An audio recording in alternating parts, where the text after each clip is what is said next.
क्या आपने कभी सोचा है कि हम अपनी जिंदगी का ज्यादातर हिस्सा दौड़ने में बिता देते हैं?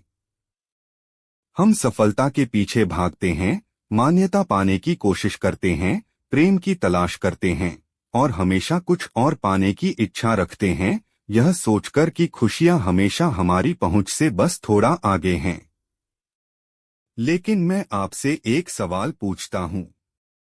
अगर आपने कभी अपने पास मौजूद चीजों की कदर करना नहीं सीखा, तो आपको क्या लगता है कि आगे आने वाली चीजों की कदर आप कर पाएंगे? कई साल पहले मैं भी इसी अनथीन दौड़ में फंसा हुआ था, जब तक कि एक साधारण पल ने मेरी पूरी सोच बदल दी। गहरी सांस लीजिए। अपने हृदय की धड़कनों को महसूस कीजिए। आपने इसे धड़कने के लिए नहीं कहा, फिर भी यह धड़कता है। हर पल बिना रुके, बिना शिकायत, यह आपको जीवन देता है।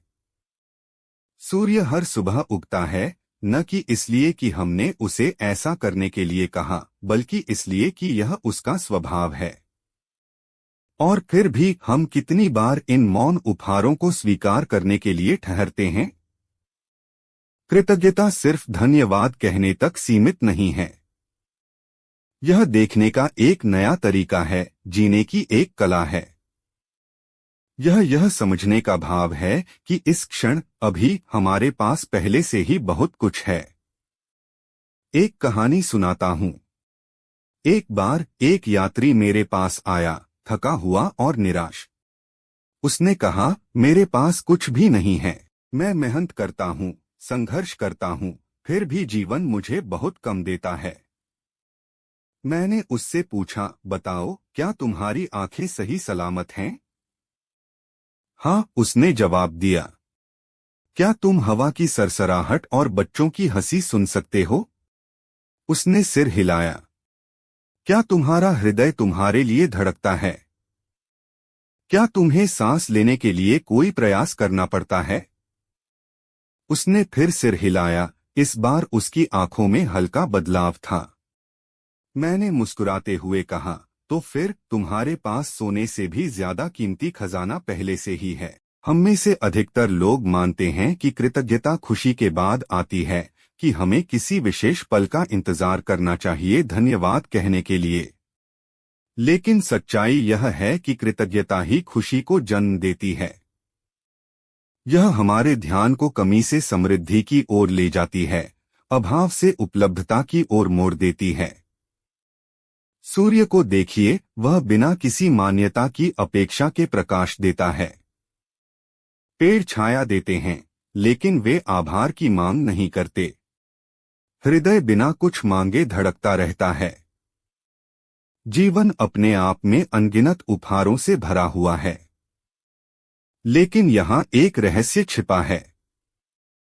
जो इन उपहारों को पहचानता है, वही सबसे धनवान होता है। कल्पना कीजिए कि कल आप उन्हीं चीजों के साथ जागेंगे जिनके लिए आपने आज आभार व्यक्त किया। क्या आपकी सूची लंबी होगी या फिर खाली? कृतज्ञता कोई भावनात्मक प्रतिक्रिया नहीं है, बल्कि एक अभ्यास है। यह एक बाग की तरह है, जिसे हर दिन सींचना पड़ता है।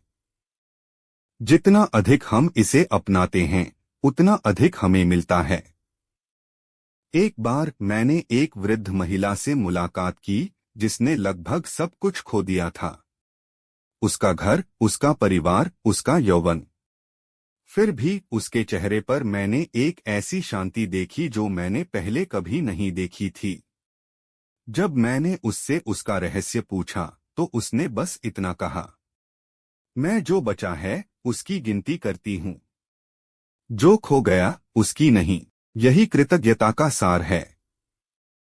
यह पीड़ा को नकारता नहीं, बल्कि उसके पार देखने की ताकत देता है। यह कठिनाइयों को अनदेखा नहीं करता, बल्कि अंधकार में भी प्रकाश ढूंढ लेता है। तो आज मैं आपको आमंत्रित करता हूँ। रुकिए, अपने हृदय पर हाथ रखिए। इस धड़कन को महसूस कीजिए। यही जीवन है। यही समृद्धि है। यही आभार प्रकट करने का कारण है। अगर यह संदेश आपके हृदय को छू गया तो आज उन चीजों के बारे में सोचें जिनके लिए आप आभारी हैं। इसे जोर से कहें, लिख लें या बस अपने मन में रखें। और अगर आपको प्रेरणा मिले तो इस संदेश को किसी ऐसे व्यक्ति के साथ साझा करें जिसे इसकी जरूरत हो, क्योंकि कृतज्ञता प्रकाश की तरह बांटने से ही बढ़ती है। कृतज्ञता कोई मंजिल नहीं है, यह खुद सफर है। यदि यह संदेश आपके दिल को छूता है तो टिप्पणियों में एक ऐसी चीज साझा करें जिसके लिए आप आभारी हैं, या इस संदेश को किसी ऐसे व्यक्ति तक पहुंचाएं जिसे जीवन के शांत आशीर्वादों की कोमल याद दिलाने की आवश्यकता है।